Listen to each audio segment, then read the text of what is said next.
Okay, good morning, everyone. Praise the Lord. Welcome to class. Welcome, online students. Thank you for joining class today. And also, welcome to our e learning students. We are going to continue studying chapter 5. Okay, we're trying to understand the incarnation. Okay, so we are basically studying the humanity of Jesus Christ. And we are looking at how we can gain a biblical perspective of his incarnation. So we're gaining a biblical perspective of his incarnation. We looked at some scripture passages. We looked at John chapter 1, verses 1 to 3 and verse 14. Okay. We also looked at Hebrews chapter 1, verses 1 to 3. Okay. Where we saw that God is, spoken through his son, and the word incarnate, the word is Jesus, the word incarnate is God speaking to us. And here in Hebrews chapter 1, verse 1 to 3, we see two facts regarding the incarnation. What is the two facts? What are the two facts of incarnation in Hebrews chapter 1, verses 1 to 3? Jesus is the brightness of God's glory, and Jesus is the express image of God's person. Okay, so we studied that, and we also looked at Colossians chapter 1. Did we look at Colossians chapter 1, the image of God? No, we'll look at that. So from there we'll start our study for today. Before we do that, let's pause for a word of prayer. Can one of you lead us in prayer, please? Any one of our online students, can you please unmute your mics and please pray? Anyone, quickly? Just a simple prayer will do.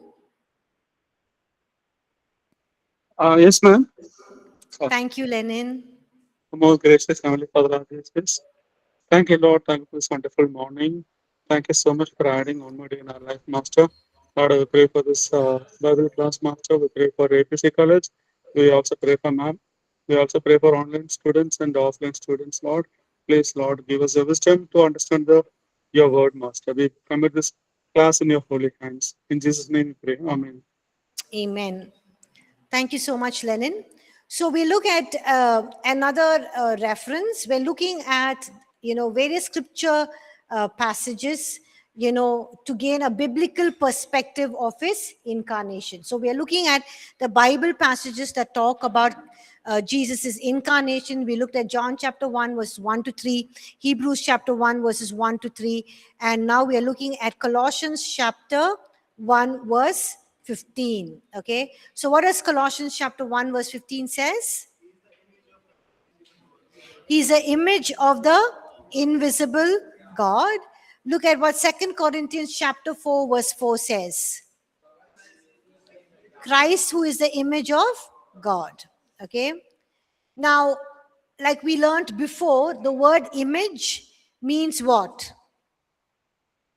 It's the exact representation, the exact revelation. Okay, exactly who God is seen in Jesus Christ.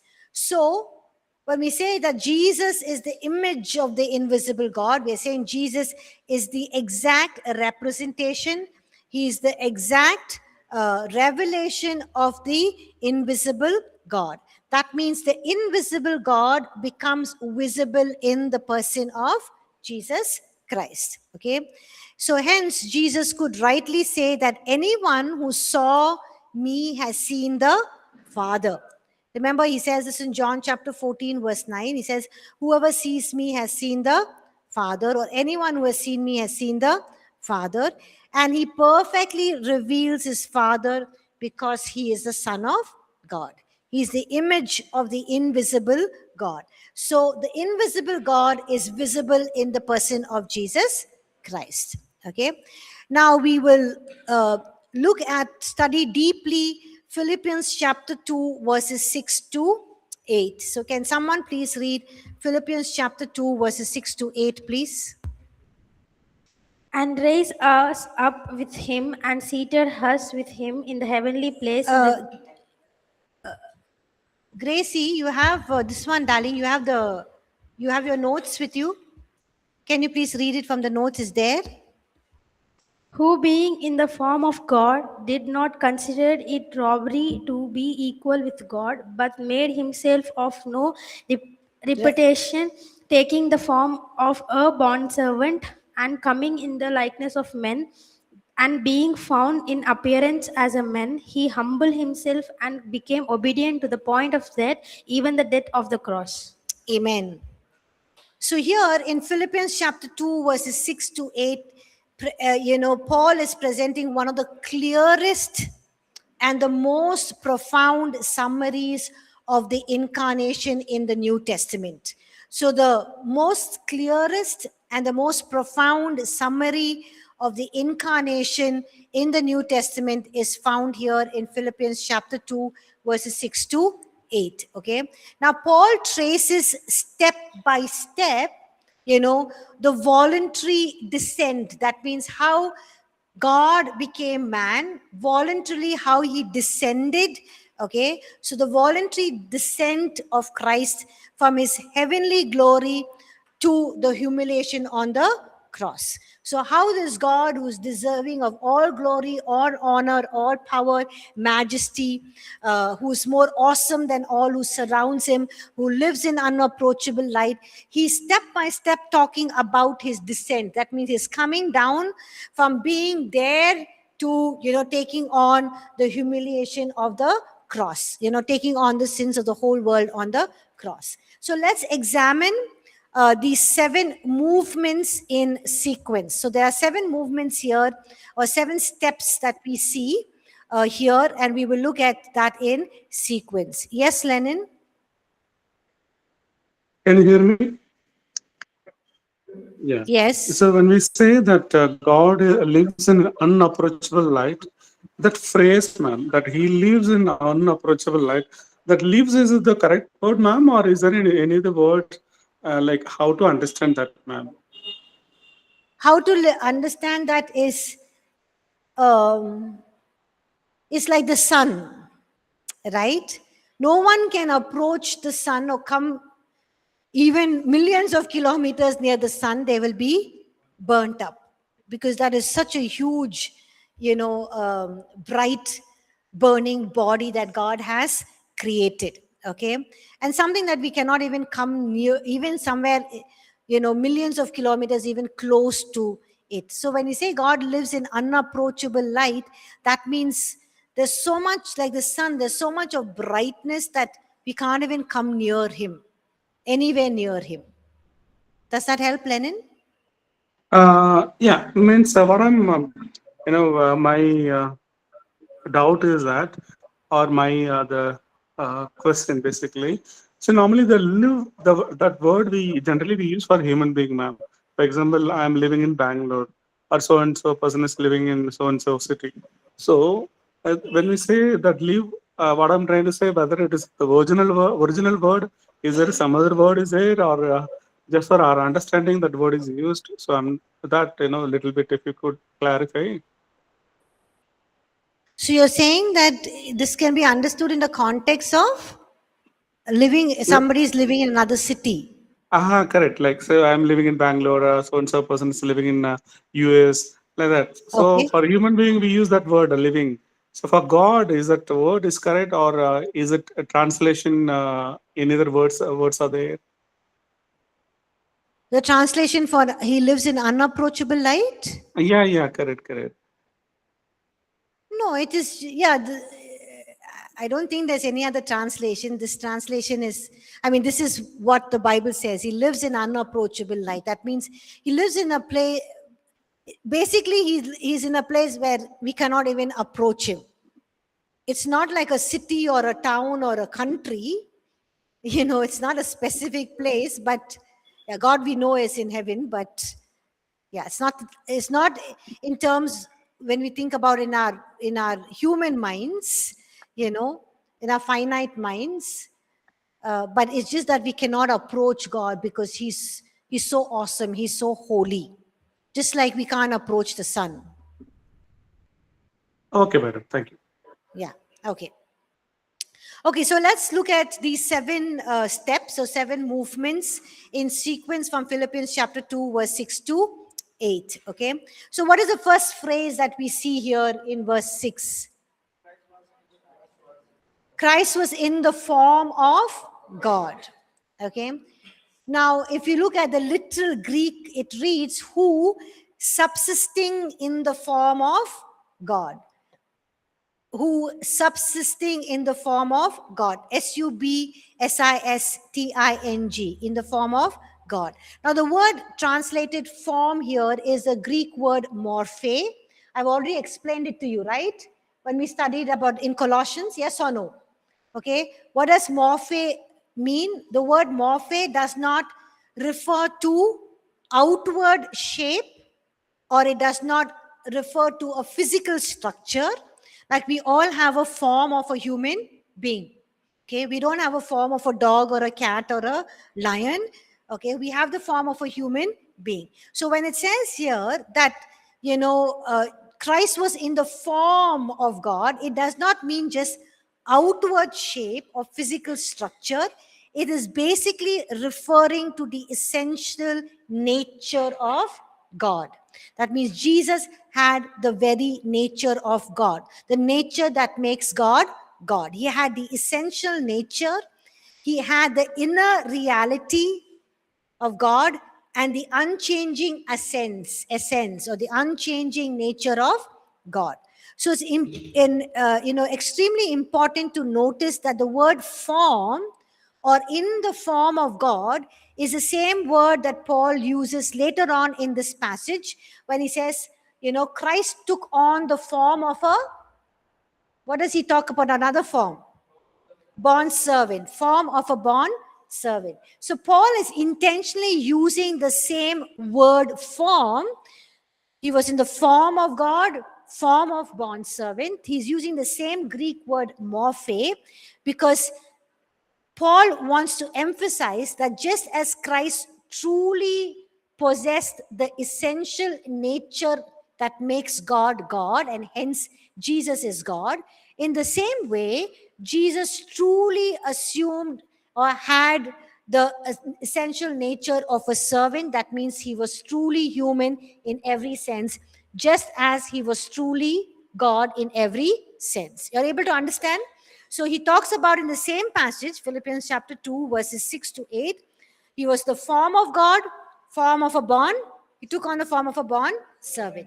That means he's saying that, he just did not have an outward appearance. He did not just have an outward structure, but in the fullest sense, he had the full nature that makes God God. The fullest sense, he had the full nature that makes a human being a human being. Okay, he did not just come and take on a form, but he had the very nature of also a human being. So the word form must also be distinguished from other words that's used in the same passage. What are the other words used in the same passage? Likeness, appearance, yes. So we see likeness and appearance. Now those words refer to more outward expression or a visible presentation. So when you talk about likeness, you are like your father, you are like your mother, right? Doesn't mean that you are exactly your father and mother. You just resemble them in certain aspects. Oh, you are like your sister. You both look so similar, but we are extremely different people. Okay, so when you talk about likeness, when you talk about appearance, it is just basically outward expressions. It's basically visible presentation. They do not carry the same weight as the word form or the Greek word morphe. Okay, so when we say form, it refers to a being, a person, a being, human being. Okay, a being having the attributes or the essential nature of that being. We say a dog is a dog because it has the nature of a dog, right? You say I'm a human being because I have the nature of a human being. I just don't have a form or appearance of a human being, and I'm not barking or I'm not doing meow, but I have the very nature of a human being. So form refers to a being, but also refers to the attributes and the essential nature. Likeness refers to similarity of condition. You are like. Jesus was not like God. He was not like some other human being. He was God. He was a human being. So likeness refers to similarity of conditions. Appearance refers more to outward presentation. So when Paul is using these different words, you must understand. Form means he had the very basic nature that makes God God. He had the very basic nature that of a bond servant, that of a human being. All of you able to understand? Yes. So when Paul says Christ existed in the form of God, he's not speaking about just some external resemblance. He's speaking about Christ possessing everything that belongs to the divine nature. Now, the word form is not used to describe something merely external. Like I said, it refers to inward reality that expresses itself outwardly. What is your inward reality is expressed outwardly. So I'm a human being. I speak like a human being. I act like a human being. I walk like a human being. I don't talk or bark or run like a dog, right? So it's not, you express yourself in your outward being. So Christ existed as God. He possessed all the nature or the being of the divine nature. He did not just merely reflect God. He did not merely resemble God, but he was God in essence. He was God in his very nature. Now, I'm repeating all of these things again and again so that these are basic foundational truths and it's very important for us to know. And these are important scripture passages that you can also pick up and speak and teach people who say that, Jesus was not God, or he was just appeared like God. He was not a human being, just appeared like a human being. Now, the word being comes from the Greek word, which describes that, it describes that which one is the very essence and which remains unchanged in all circumstances. So, it says here that, if you look at Philippians chapter 2,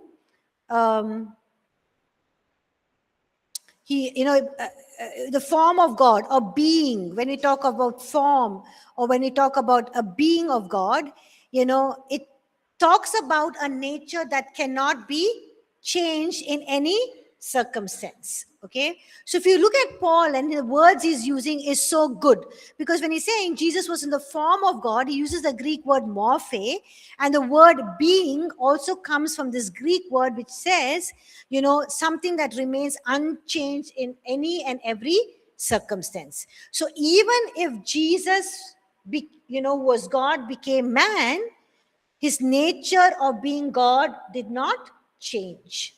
He was fully God, he was fully man in that every sense. So this affirms that his eternal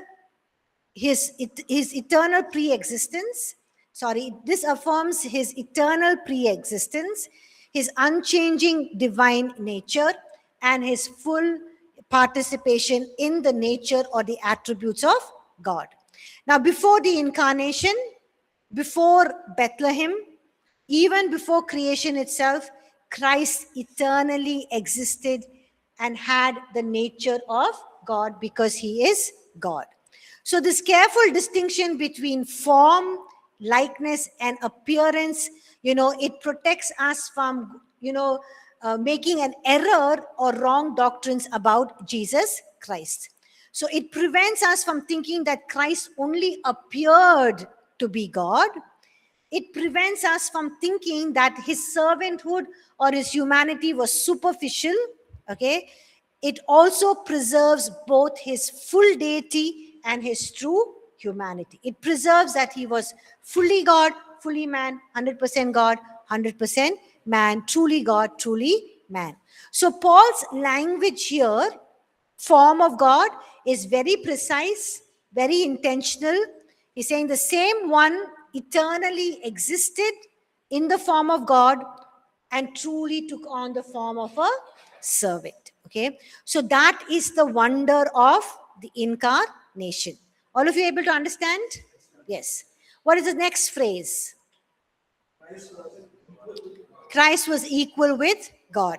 So equality here speaks of absolute equality in nature, glory, authority, and essence. Okay, the substance. So Jesus was equal with God the Father and there was absolute equality in nature, in glory, in authority, and in essence. So Christ was not a lesser deity, he was not a smaller deity, he was not a secondary being to God the Father. He is co-equal, co-eternal with God the Father and God the Holy Spirit. Okay? So Jesus was co-equal and co-eternal with God the Father and God the Holy Spirit. And again, this is affirming the doctrine of Trinity. The Son shares the same divine nature as the Father. And equality doesn't mean sameness of person, but sameness of essence or sameness of the nature. Okay. Now, some people say that Trinity can be looked at as, ice, water, and gas. Okay, ice is the solid form of H2O, and water is the liquid form of H2O, and vapor or the sun is the gaseous form of H2O.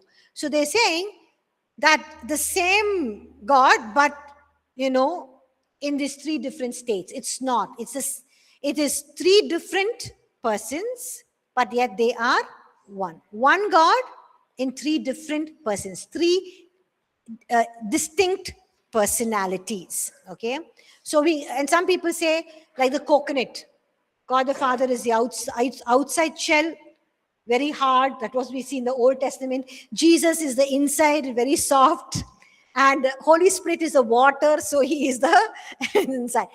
So it is just one, but all of these three components. It's not three components in one, it's three distinct personalities which we can't understand with our little minds. Okay, moving on, what is the third statement? He did not consider it robbery to be equal with God. Okay, he did not consider it robbery to be equal with God. So we're looking at 7 movements, and how Jesus became man and how he came down to our level. We first saw that he was in the form of God, he was equal with God, but now we're saying that he did not consider it robbery to be equal with God. Now, if you look at it in the Greek is translated as he did not regard equality with God as something to be grasped or clung on to. Okay? So, Jesus did not regard equality with God. He was equal with God the Father, but he did not look at it as something that has to be grasped or to be clung on to. Okay? So, I'll explain. Now, the word often translated robbery here refers to something that is seized or clutched or held tightly. Now, when a robber is robbing something, he ensures that whatever he's robbing is very held on tightly, right? So even if somebody tries to pull him or, push him, he ensures that, whatever he's taken is safe so that he can anyway get out of it and run. But here, that is the imagery that we have. But even though Christ, had every right to the privileges, he had the nature of God, he had the glory of God, all worship, glory, honor was ascribed to him because he's deity, because he's God. But when he became man, he did not consider it robbery to be equal with God. That means he did not consider it something that he needs to cling on to, hold on to. Oh, I cannot give up the status of mine. Okay. But he gave it up. He did not insist on maintaining it. He did not visibly express all of these things. He did not hold on to it. He just willingly, refrained from using it. It's not that he left it off somewhere in heaven and came down to earth. No, it was part of him, but he did not consider it as something that he needs to cling on to, hold on to when he becomes a human being. Okay, He had it with him, but he just refrained from using it. So this does not mean that because he refrained from being omnipotent, omnipresent, omniscient, sovereign, it does not mean that he ceased to be God. It does not mean that he stopped to be God. Even because he did not manifest the glory that he had of God, but he manifested his sonship glory when he walked on the earth, it does not mean that he stopped being God. He was fully God. It does not also mean that he lost his divine nature. No, he had it with him.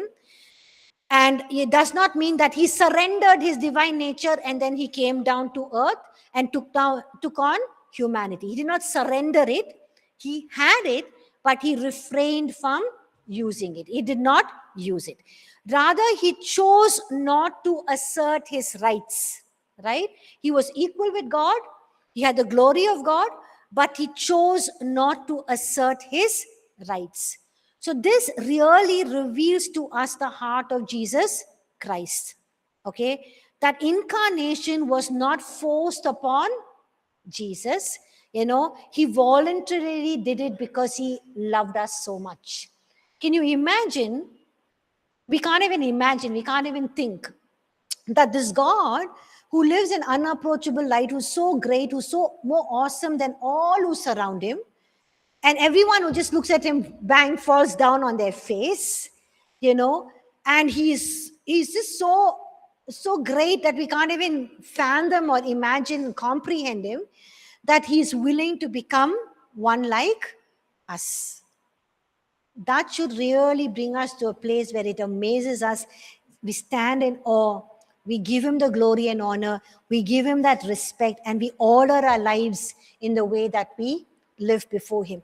Because it's something like this. All of us are living in good homes. We're eating food, and suddenly you're taken and put behind, beside this huge gutter where all the sewage of the city is flowing, and there is filth and muck and dirt, and you have to cook there, and you have to eat there, and you have to live there, and you have to sleep there. I mean, imagine. Some of you would think, no ways. We won't even think. That is the extent that God went, or became for us, so that we can just experience him, so that he can pay the price for our sins and he can die in our place. Okay? So, this is the heart of God. Even though he had all of this glory of God, the nature of God, he refrained from using it. He became fully human in every sense, so that he experiences you and I. So the next time you think nobody understands you, next time you think God has abandoned you, next time you think God has given up on you, or God simply doesn't see or simply doesn't understand, you need to think about the incarnation. When God can go to that extent of, just condensing or just refraining from being who he is in his glorious sense and coming down to our level, that itself shows us how much he really cares, sees, understands, and knows us. And because he was fully human like us, he knows us and he understands us. Now, what is the fourth step? He made himself of no reputation. Okay? The Greek literally says he emptied himself. Okay? He emptied himself. In some translations, he says he's emptied himself. So some people pick up this verse, he emptied himself, and they say, see, Jesus emptied himself for being God, and he became man. Okay? So what is the meaning of emptied himself? Now, it's very critical to understand what this word emptied himself. Emptied himself means Christ did not empty himself of deity. He did not empty himself of being God. He did not empty himself of his divine nature, or he did not empty himself of his essential attributes, of his sovereignty and all of those things, right? So he did not empty himself means he did not remove all of his deity, keep it aside, and took on the full of the human nature. No, that is not what we mean when it says he emptied himself. We emptied himself means he remained fully God, He still had the divine nature. He was still deity. He was still God. He still had the essential attributes, but rather he willingly refrained from expressing it. He willingly refrained from exercising his divine attributes of being omnipotent, omnipresent, and omniscient. So many people pull up, please listen carefully, all of you. Many people pull up this verse and say he emptied himself, or he made himself of no reputation. He emptied himself. That means he emptied himself of God and he filled himself with humanity. No. He was fully God. He was fully man. He did not empty himself of being God. He did not empty himself of being of his divine nature or his essential attributes. He remained fully God, but rather he willingly refrained from exercising or expressing his divine attributes. Right? He willingly refrained from exercising and expressing his divine attributes. Like sometimes when somebody does something bad to us, we are in a position where we can give it good to them, right? We can give them tit for tat. You gave me one, I'll give you two, right? But we refrain from doing that. Why? Because God says, forgive, love, right? Somebody doesn't love you, but yet you go that extra mile to love them. Why? You don't refrain from not loving them. You don't refrain from, you refrain from, hating them. You refrain from not forgiving them. But you can still, hurt them. You can still not love them or have anything to do with them. The same way, Jesus had all of these natures, but he refrained or willingly refrained from exercising or expressing them, right? Even his glory, he refrained from expressing his glory. Because if he expressed his glory of deity, none of them could see him, touch him, experience him, or even crucify him on the cross. All of you able to understand? I hope it's not Greek and Latin to any one of you. Okay. Thank you. We have two faithful students, Geeta and Lenin. Thank you. Okay. And we also see that, thank you, Johnson and Prem and Joy. He also chose submission. Okay.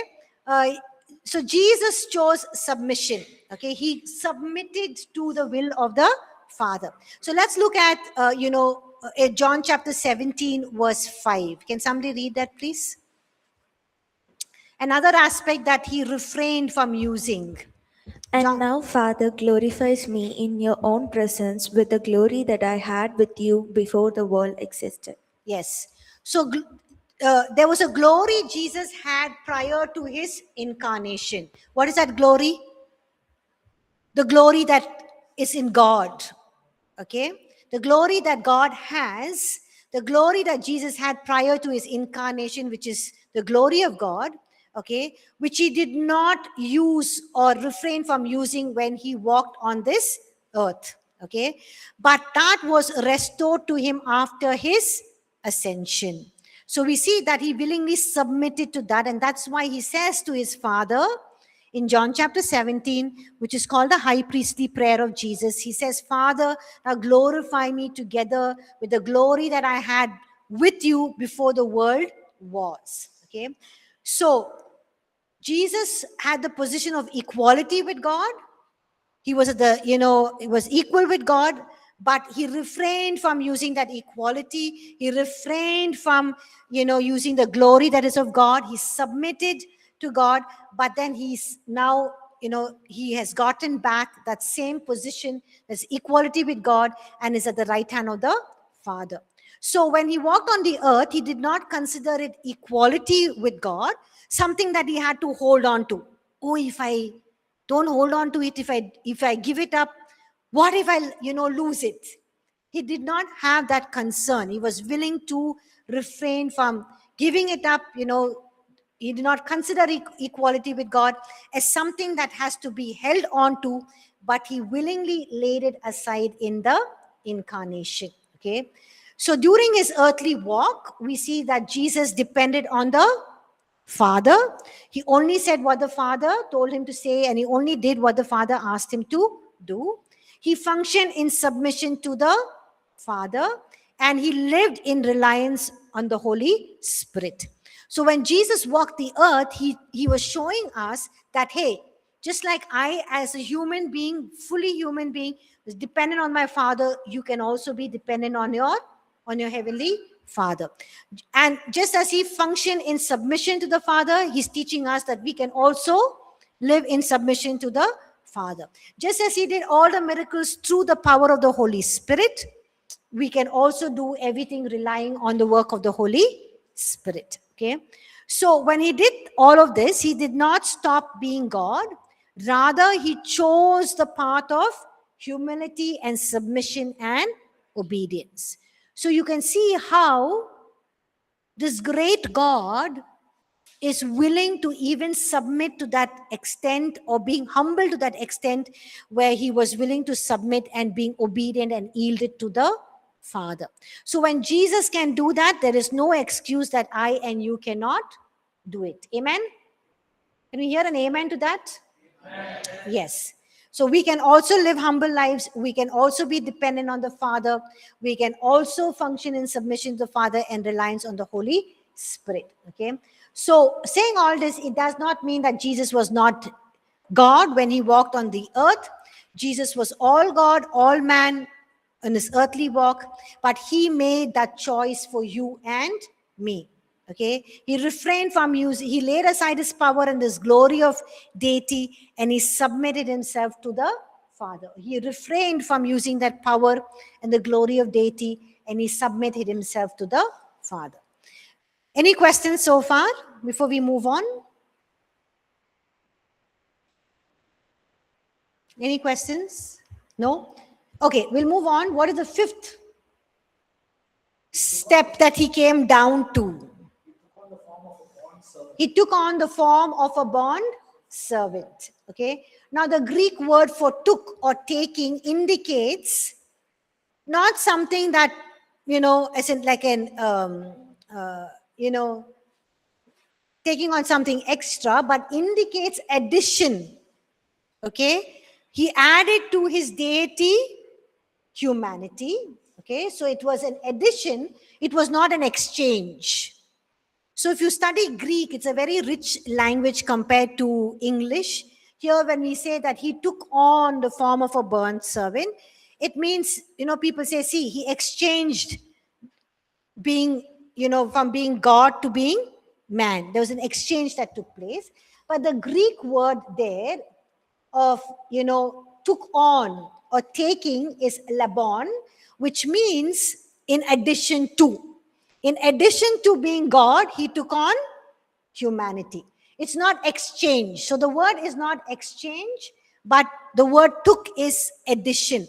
In addition to being God, he became man. Okay? It's not that he exchanged from being God to man. In addition to being God, he took on man. All of you able to understand? Yes? No? Okay. So he did not give up deity to become human. He added humanity to his deity. Okay. So he took on the form, again here the word morphe. He took on the form of a servant. Just like he truly possessed the nature of God, the form of God. Okay. The same way he truly possessed or assumed the form or the nature of human beings. So that's why we say in the fullest sense he was fully God, in the fullest sense he was fully man. Okay. And so this fulfills the servant prophecies in Isaiah. Remember the servant songs in Isaiah? So this fully, fulfills the servant prophecies in Isaiah. So as a bond servant, Jesus submits willingly to the Father.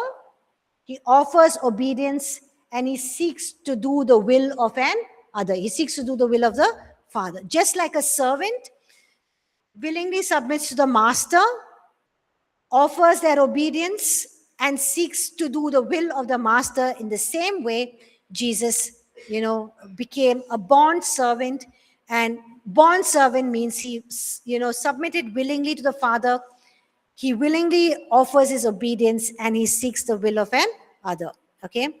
Look at what Hebrews chapter 10 verse 7 says. Can somebody read that, please? Then I said, Behold, I come to do your will, O God, as it is written of me in the scroll of the book. Yes. So here repeatedly in the New Testament or in the Gospels, we see that Jesus came not to do his own will, but he came to do the will of the Father. So imagine Jesus was fully God, but he refrained from doing his own will. He's sovereign, right? As God, he is sovereign.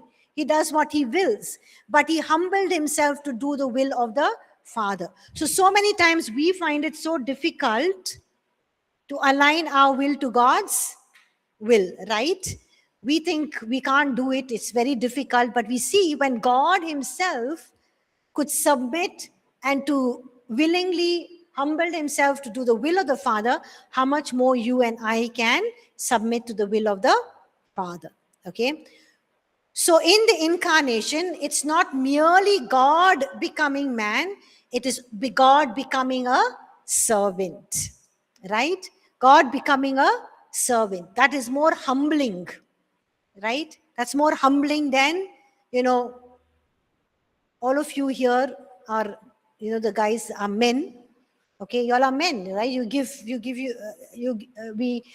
the respect of a man. You're not a servant. You're not servant material. You're not servant position, right? So imagine if you had a servant position. It's so different from how you would be seated here, how we'll relate to you, how we will speak to you, right? But Jesus did not, in the incarnation, it was not God becoming man, but it was God becoming a servant. Can you see how much God loves us and how much he humbled himself and what extent he went just to, show his love to us and, to fulfill the plan of redemption for us. What is the sixth statement? He came in the likeness of men. So, the verse 7 in Philippians 2 says, he was made in human likeness. Likeness emphasizes that he was genuinely human, but it was still safeguarding his sinlessness. Jesus was in every way human, just like we were, but yet he was without sin. Okay, he was sinless. Now, why was that? He chose to do that because, with sin, he cannot die on the cross and there's no point of him coming. So he was human in every way, just like we were, but he was sinless. Okay, so he was not merely appearing as a human being, he was truly a human being. How do we know that he was truly a human being? He was hungry, he was thirsty. What else?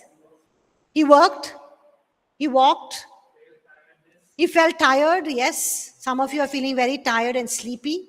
He was very sleepy, he slept in the boat. Some of you are doing that now. I'm just joking. He went to a wedding. Okay. Some of you are thinking of food. Okay. Yeah, he slept. He wept, yes. He went through pain, he experienced suffering. Yeah. He was all of that in the fullest human sense, but yet he was without sin. Okay. So he entered fully into the limitations of our humanity, into the frailty of our human existence. So incarnation is the eternal God stepping into time. It is the creator entering creation, right? This creator who created creation is himself entering creation. So I want you to just, think about how much God has done for us, who Jesus is and what extent he's gone for us. Okay, what's the seventh statement, the last one? He was found in appearance as a man. So he appeared as a man because if he had appeared as a God, no one can see him, touch him. Okay, he appeared as a human being. so that, when he spoke, people could understand him, where he lived among the human beings so that people could see, touch, handle, and relate to the Father heart of God. People were able to understand the heart of the Father. And all of this was possible because of the incarnation. Okay, so that is Philippians chapter 2 for us. Okay, very powerful scripture passage 6 to 8. We'll come back after break and then we'll take any questions if you have. Okay, we'll meet after the break.